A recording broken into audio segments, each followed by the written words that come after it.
ओम जय श्री गणेश।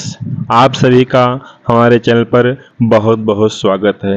आज के इस वीडियो में आप सुनेंगे जीवित पुत्रिका व्रत की कथा अर्थात जीवतिया व्रत की कथा, जो हिंदी में शुद्ध रूप से व्याख्या की गई है। आप सभी श्रद्धा भाव स्नेह के साथ में हाथ में पुष्प लेकर जीवित पुत्रिका व्रत की कथा को सुनने से पहले चैनल को सब्सक्राइब नहीं किए हैं, चैनल को सब्सक्राइब करके वीडियो को लाइक करके आगे कथा को सुने। बोलिए लक्ष्मण भगवान की जय, दुर्गा मैया की जय, जी मूत वाहन भगवान की जय। एक बार नैमिषारण्य के निवासी ऋषियों ने संसार के कल्याणार्थ सूत जी से पूछा, हे सूत जी, हे भगवान, कराल कलिकाल में लोगों के बालक किस तरह दीर्घायु होंगे, सो मुझसे कहिए। तब सूत जी बोले, जब द्वापर का अंत और कलयुग का आरंभ था, उसी समय बहुत सी शोकाकुल स्त्रियों ने आपस में सलाह की कि कन्या इस कलि में माता के जीवित रहते हुए पुत्र मर जाएंगे। जब वे आपस में कुछ निर्णय नहीं कर सकी, तब गौतम जी के पास पूछने के लिए गई। जब उनके पास पहुंची तो उस समय गौतम जी आनंद के साथ बैठे थे। उनके सामने जाकर उन्होंने मस्तक झुकाकर प्रणाम किया। तांतर स्त्रियों ने पूछा, हे प्रभु, हे भगवान, इस कलयुग में लोगों के पुत्र किस तरह जीवित रहेंगे? इसके लिए कोई व्रत या तप हो सो मुझसे बतलाइए।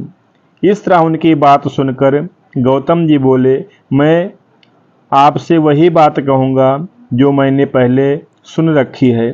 गौतम जी ने कहा, जब महाभारत युद्ध का अंत हो गया और द्रोणपुत्र अश्वत्थामा के द्वारा अपने बेटों को मरा देखकर सब पांडव बड़े दुखी हुए, तो पुत्र के शोक से व्याकुल द्रौपदी ने अपनी सखियों के साथ ब्राह्मण श्रेष्ठ धौम्य के पास गई और उसने धौम्य से कहा, हे विपेंद्र, कौन सा उपाय करने से बच्चे दीर्घायु हो सकते हैं?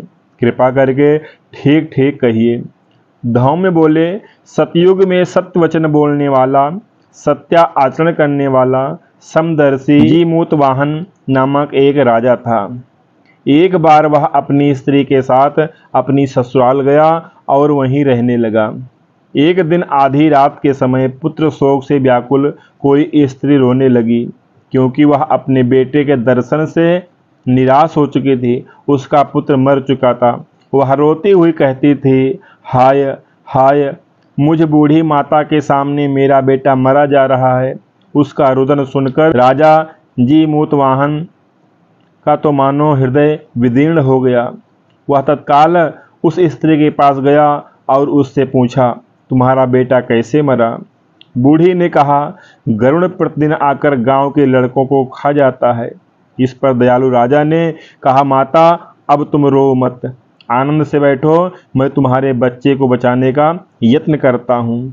ऐसा कहकर राजा उस स्थान पर गया जहाँ गरुड़ प्रतिदिन आकर मांस खाया करता था। उसी समय गरुड़ भी उस पर टूट पड़ा और मांस खाने लगा। यह अतिशय तेजस्वी गरुड़ ने राजा का बायां अंग खा लिया और झटपट राजा ने अपना दाहिना अंग फेर कर गरुड़ के सामने कर दिया। यह देखकर गरुड़ जी ने कहा, तुम कोई देवता हो? कौन हो? तुम मनुष्य तो नहीं जान पड़ते हो। अच्छा, अपना जन्म और कुल बताओ। पीड़ा से व्याकुल मन वाले राजा ने कहा, हे पक्षीराज, इस तरह व्यर्थ प्रश्न करना नहीं है। तुम अपनी इच्छा भर मेरा मांस खाओ। यह सुनकर गरुड़ रुक गए और बड़े आदर से राजा के जन्म और कुल की बात पूछने लगे। राजा ने कहा, मेरी माता का नाम शैब्या और मेरे पिता का नाम शालिवाहन है। सूर्यवंश मेरा जन्म हुआ है और जीमूत वाहन मेरा नाम है। राजा की दयालुता देखकर गरुड़ ने कहा, हे महाभाग, तुम्हारे मन में जो अभिलाषा हो वह वर मांगो। राजा ने कहा, हे पक्षीराज, यदि आप मुझे वर दे रहे हैं तो ऐसा वर दीजिए कि आपने अब तक जिन प्राणियों को खाया है वे सब जीवित हो जाएं। हे स्वामी, अब से आप यहाँ बालकों को न खाएं और ऐसा कोई उपाय करें कि जहाँ जो उत्पन्न हो वे सब बहुत दिनों तक जीवित रहें। धौम्य ने कहा कि पक्षीराज गरुड़ राजा को वरदान देकर स्वयं अमृत के लिए नागलोक चले। वहां से अमृत लाकर उन्होंने उन मरे हुए मनुष्यों की हड्डियों पर बरसाया। ऐसा करने से सब लोग जीवित हो गए जिनको कि पहले गरुड़ ने खाया था। राजा के त्याग और गरुड़ की कृपा से वहां लोगों का बहुत कष्ट दूर हो गया। उस समय राजा के शरीर की शोभा दुगनी थी। राजा की दयालुता देखकर गरुड़ ने फिर कहा, मैं संसार के कल्याणार्थ एक और वरदान दूंगा। आज अश्विनी कृष्ण पक्ष सप्तमी से रहित शुभ अष्टमी तिथि है। आज ही तुमने यहाँ की प्रजा को जीवन दान दिया है। हे वत्स, अब से यह दिन ब्रह्म भाव हो गया है। जो मूर्त भेद से विविध नामों से विख्यात है, वही तैलोक से पूजित दुर्गा अमृत प्राप्त करने के अर्थ में जीवित पुत्रिका कहलाएगी। सो इस तिथि को जो स्त्रियां उस जीवित पुत्रिका की और कुश की आकृति बनाकर तुम्हारी पूजा करेंगी, जो तो दिनों दिन उनका सौभाग्य और वंश की बढ़ोतरी होती रहेगी। हे महाभाग, इस विषय में विचार करने की भी आवश्यकता नहीं है। हे राजन, सप्तमी से रहित और उदया तिथि की अष्टमी को व्रत करें, यानी सप्तमी विद अष्टमी जिस दिन हो उस दिन व्रत ना कर शुद्ध अष्टमी को व्रत करें और नवमी में व्रत का पालन करें।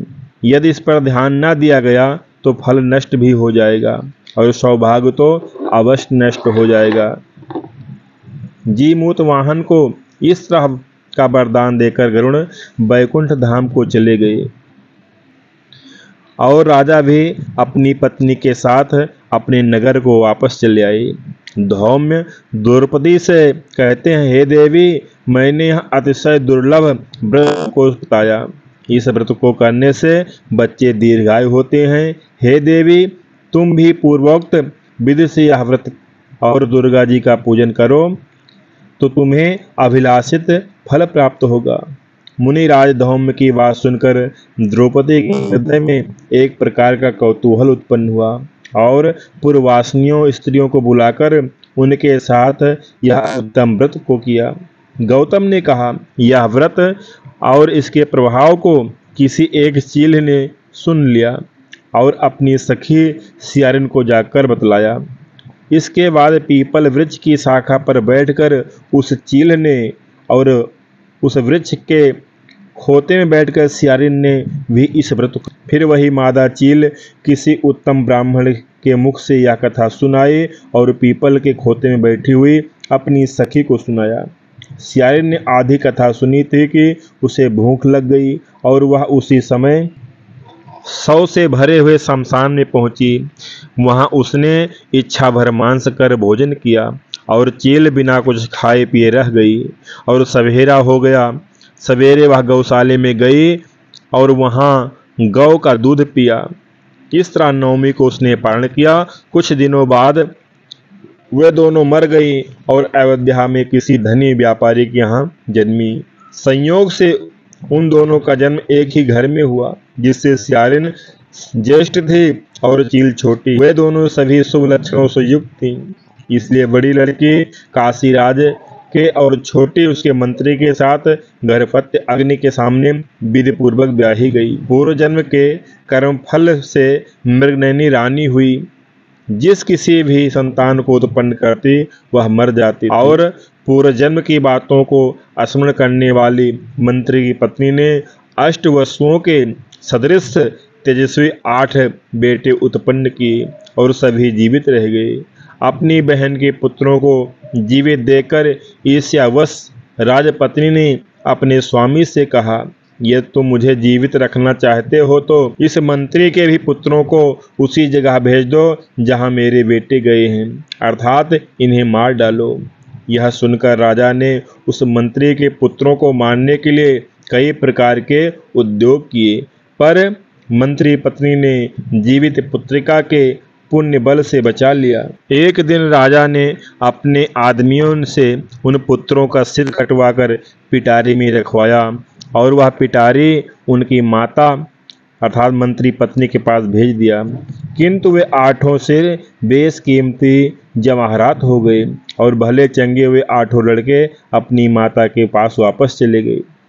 उनको जीवित देखकर राजपत्नी को बड़ा विस्मय हुआ।